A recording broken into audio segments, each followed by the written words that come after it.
Hello again, fellas, and welcome again to the Feed the Dark podcast.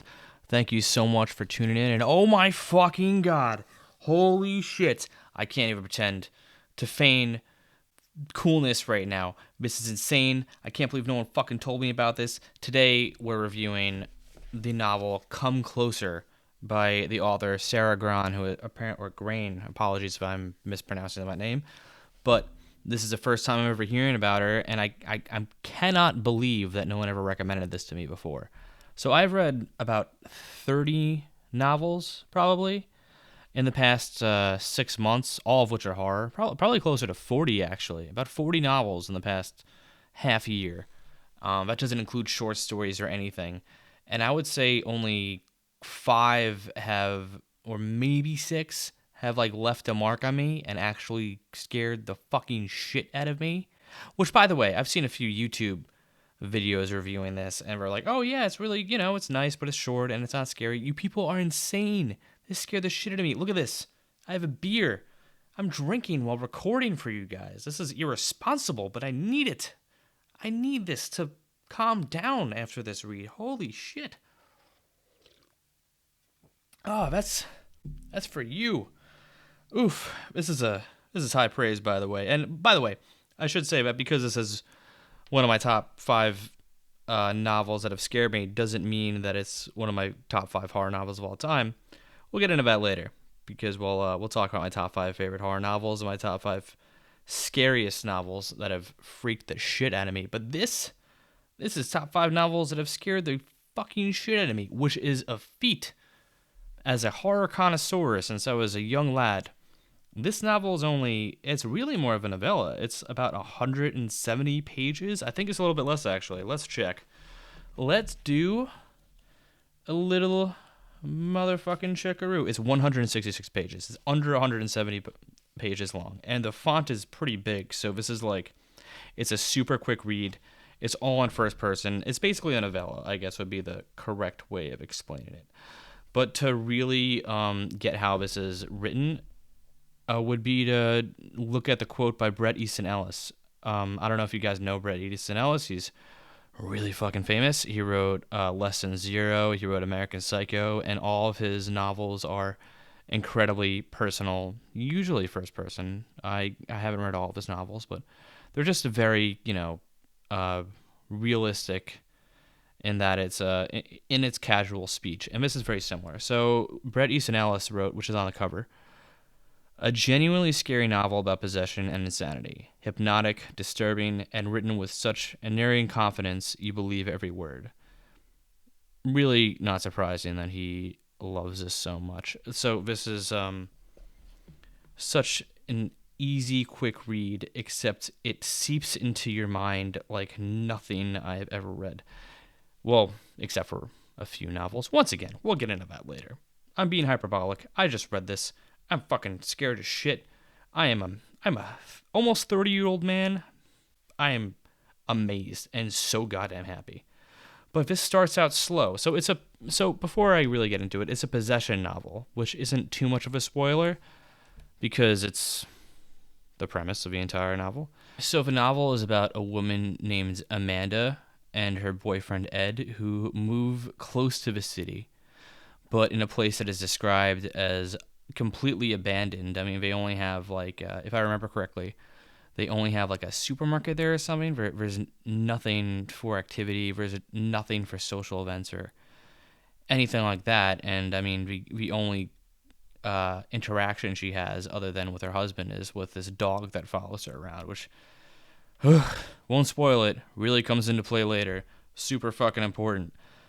But Jesus, how they phrase everything is so insane. So the pacing is fucking genius because as it starts out, it could just be like normal things going wrong, and it's not like an immediate obvious possession. Like for instance, in the first chapter, which is like only 2 or 3 pages long, it starts out by her boss calling in Amanda and saying like, what the fuck is wrong with you? Why would you, what is this shit? And she's like, what? I don't really get what you're talking about.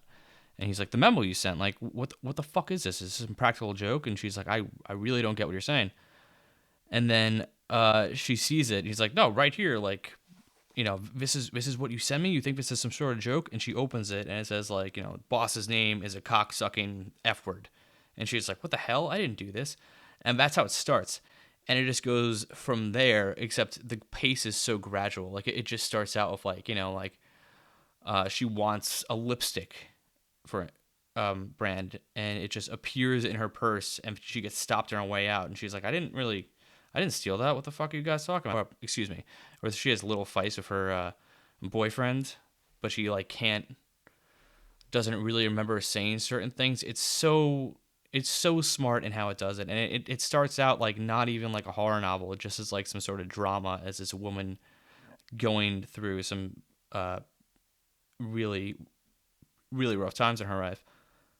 It starts out as this woman who's going through some really rough tribulations in her life. It doesn't really start out as a demon possession or anything like many other novels that I've written, or it doesn't make it quite as obvious. But it slowly progresses to, and the realism just adds so much to it, and the fact that she just reacts to everything like a fucking like a normal person would, like a Bret Easton Ellis character would, just makes it so much more painful. And she talks in vulgarities. The fact that she is such an insanely relatable character, and it's just like she's written as a friend that you have met, especially if you live near a city area or in like New York or LA. You fucking know this person, and it is so awesome. I know I'm being vague. I'm trying not to spoil this too much. Obviously, it's a possession novel, so the plot is pretty straightforward, but the scares really, really aren't. It's not like there's no fucking exorcism scene of some priest tying her down and all this stuff. I can't believe this hasn't been made into a film yet. I know they tried to a couple times, but the fact that this is such a streamlined plot, once again, it's under 170 pages, and the fact that it's basically written like a screenplay through like the dialogue, and it doesn't really have flowery language or anything. I'm pretty amazed that this hasn't been translated to film. Hopefully one day it will. This would be fucking scary as shit. But how she okay, I'm trying to think of a way not to spoil exactly everything. Because we've established that this is possession, and it's established early on of a novel. The scenes of those particular possessions are so horrifying because they're from the perspective of pretty much just this incredibly realized character, and it's all happening in her brain, and it's all from her perspective. So it's none of the fucking like exorcism vomiting or any of that. It makes you feel like you're going insane, mostly because of the first person perspective, and because it's written like not a YA novel, but an easy to read kind of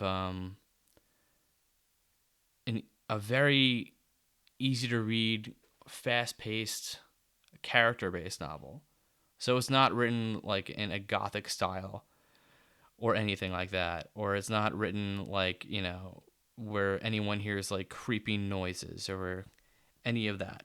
But it's written just like I want to say from an unreliable narrator, and she is a completely unreliable narrator, but that doesn't even really encompass what makes it so terrifying, because it's not just that you don't believe certain things are happening, it's that you fucking know from a reader perspective that what she is describing is very much not what's happening. So you're not even questioning it. It is so goddamn unique. I cannot wait to read more of Sarah Grain or Sarah Gran's work. Once again, apologies for not knowing how to pronounce your name. You are an amazing author. This was written like 15 years ago, and I know she's written a few more works past that, but I mean, goddamn, I hope she keeps writing. This is fucking incredible.